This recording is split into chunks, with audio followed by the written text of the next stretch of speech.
कृष्णाय वासुदेवाय हरे परमात्मने प्रणक्लेशनाशाय गोविंदाय नमो नमः। ओम सद्गुरुदेवाय नमः।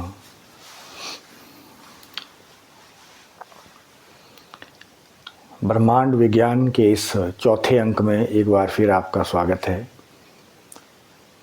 जैसा कि आप लोग ब्रह्मांड विज्ञान की यात्रा को श्रवण कर रहे हैं कि किस प्रकार से हमारे सनातन धर्म के ग्रंथों में ब्रह्मांड विज्ञान का वर्णन आया है, जैसा आपने पूर्व में सुना श्रवण किया कि किस प्रकार से भगवान आद्य शक्ति और भगवान कृष्ण के संकल्प से, उनकी आभा से, उनके तेज से ब्रह्म ज्योति प्रकट होती है और ब्रह्म ज्योति से फिर जो है महाविष्णु जो तत्व है, दिव्य तत्व है, वो प्रकट होता है और महाविष्णु से फिर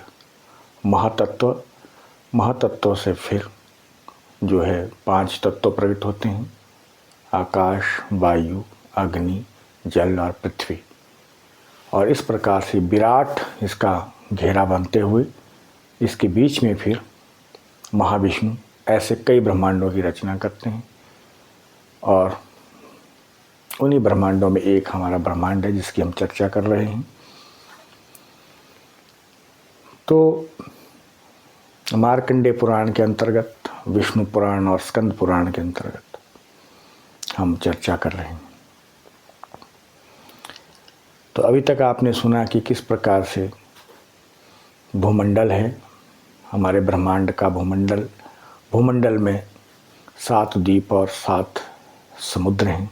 ये महासमुद्र हैं, ये महाद्वीप हैं और उसमें भी फिर जम्बूद्वीप है। जम्बूद्वीप में भी फिर 9 वर्ष और 7 वर्ष पर्वत हैं जो महापर्वत हैं और इसके अलावा छोटे छोटे असंख्य पर्वत हैं जम्बूद्वीप में, जिनकी गिनती करना बहुत मुश्किल है।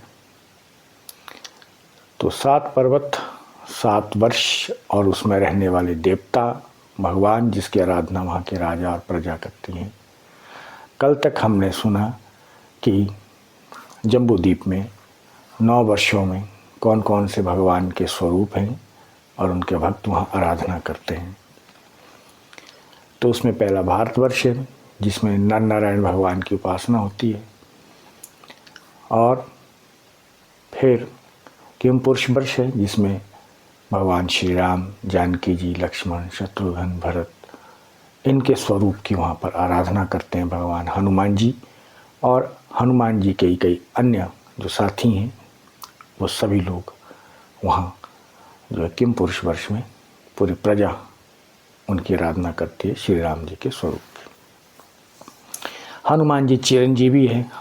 हनुमान जी का बहुत सा समय जो है विचरण करने में, कभी गंधमादन पर्वत पर आराधना करते हो, कभी रंगबलीपुर में, कभी हिमबान पर्वत पर, कभी किम पुरुष वर्ष में हनुमान जी कई स्थान पर जो है वो क्रियाशील हैं।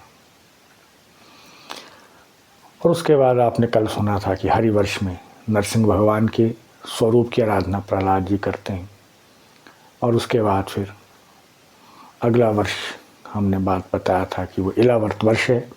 इलावर्त वर्ष बहुत विराट है और उसके मध्य में ये मेरू पर्वत जो है, स्वर्णमय मेरू पर्वत विशाल 1 लाख योजन का खड़ा है और उस पर्वत पर भी दिव्य योगी साधक देवता विराजमान है।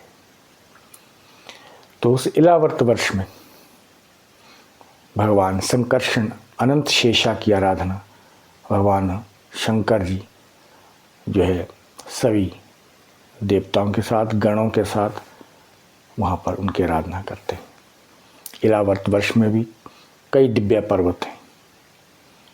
इलावर्त वर्ष के मध्य में बिल्कुल जो सेंटर में सुमेरु पर्वत है, उस सुमेरु पर्वत को जो सपोर्ट करने वाले पर्वत हैं, संभालने वाले पर्वत हैं, क्योंकि कल्पांत की हवा सुमेरु पर्वत को विचलित ना कर सके, इसीलिए उनको कहते हैं फिलामेंट्स माउंटेन, अर्थात केसरांचल पर्वत।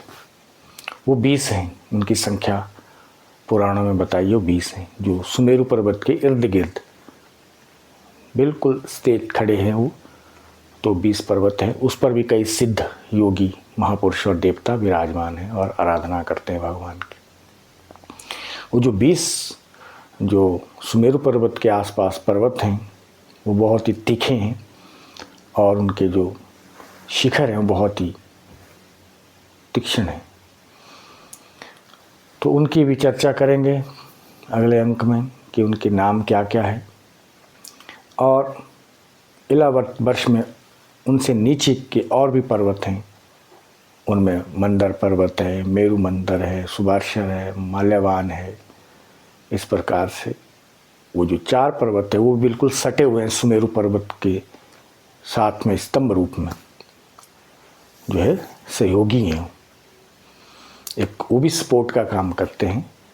वो 4 पर्वत हैं और उन 4 पर्वतों पर भी 4 बड़े बड़े क्या हैं, वृक्ष हैं, जिसमें एक वृक्ष है बट वृक्ष है, बहुत बड़ा है, बहुत विराट है, जिसको कल्प वृक्ष भी कहते हैं। और दूसरे जो पर्वत पर है, इलावर्त वर्ष के दूसरे पर्वत पर, वहाँ पर अश्वत्थ का, पीपल का बहुत बड़ा विराट वृक्ष है। उसके साथ में फिर कदम्ब का बहुत बड़ा वृक्ष है, बहुत सुंदर अद्भुत है। और चौथा जो वृक्ष है वहाँ पर वो है जामुन का, जम्बू फल, इसीलिए जम्बूद्वीप में नाम पड़ा है जम्बूद्वीप, क्योंकि वहाँ जामुन के बहुत बड़े बड़े वृक्ष हैं। और ये जो चौथा जामुन का वृक्ष है ये भी बहुत बड़ा है। और ये चारों पर्वत पर जो चारों वृक्ष हैं ये ध्वजा का, जैसे ध्वजा हो ऐसे दिखते हैं, ध्वजा का कार्य करते हैं, बड़ी बड़ी कोई ध्वजा हो। तो इसमें जो जामुन का वृक्ष है, उस जामुन के वृक्ष पर बहुत बड़े बड़े जामुन लगते हैं। जितना हाथी का साइज होता है एलिफेंट का, इतने बड़े बड़े जामुन लगते हैं। क्योंकि जो ये वर्ष मैं आपको बतला रहा हूँ, यहाँ पर हज़ारों वर्ष की आयु वाले लोग, साधक, योगी, देवता रहते हैं। दीर्घायु यहाँ के मनुष्य होते हैं, लगभग 10-10 हज़ार, 12-12 हज़ार वर्ष के यहाँ पर लोग होते हैं यहाँ की इतनी। और उनकी हाइट भी बहुत बड़ी होती है और वो बिल्कुल निरोगे होते हैं, उनको कोई रोग नहीं होता है, कोई कष्ट नहीं, कोई पीड़ा नहीं, कोई पसीना नहीं, कुछ नहीं। और भोजन के नाम पर भी वो दिव्य वहाँ का जो फलों का रस है वही पान करते हैं और उनकी काया चमकती है, दमकती है। ये सब हो जिन्होंने जितना पुण्य किया हो, ऐसी पुण्य आत्मा ही वहाँ इन वर्षों में जन्म लेती है। ये पुण्य कहाँ किए जाते हैं? कर्म भूमि भारतवर्ष में।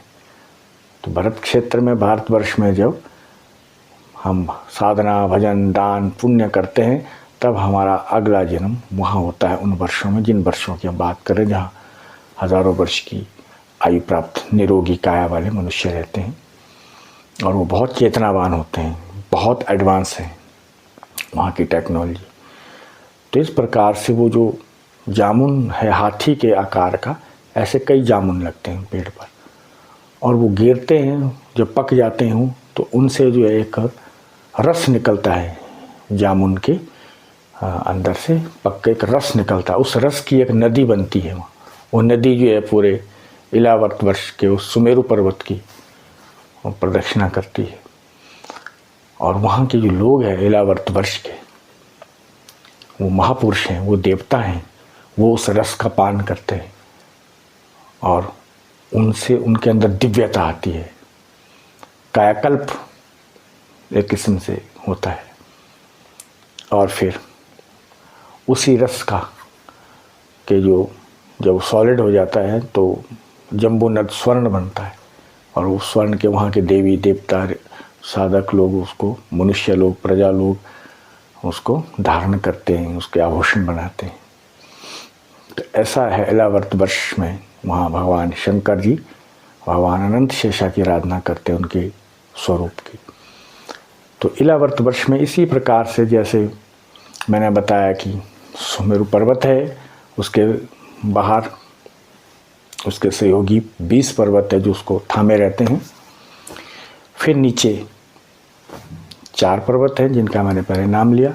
उसके बाद फिर 8 पर्वत और है इलावर्त वर्ष में, जिनका नाम है, वो पूर्व दिशा में 2 पर्वत हैं, उनका नाम है देवकूट और जठर। बहुत विशाल और दिव्य पर्वत है। इन पर भी कई दिव्य ऋषि मुनि देवता विराजमान है, भजन करते हैं अपना। और भी कई तरह के वहाँ पर प्राणी रहते हैं जो बड़े विचित्र हैं, उनकी वेशभूषा, उनके स्वरूप रूप। और फिर दक्षिण की ओर, सुमेरु के दक्षिण की ओर जो पर्वत है उनका नाम है करवीर और कैलाश।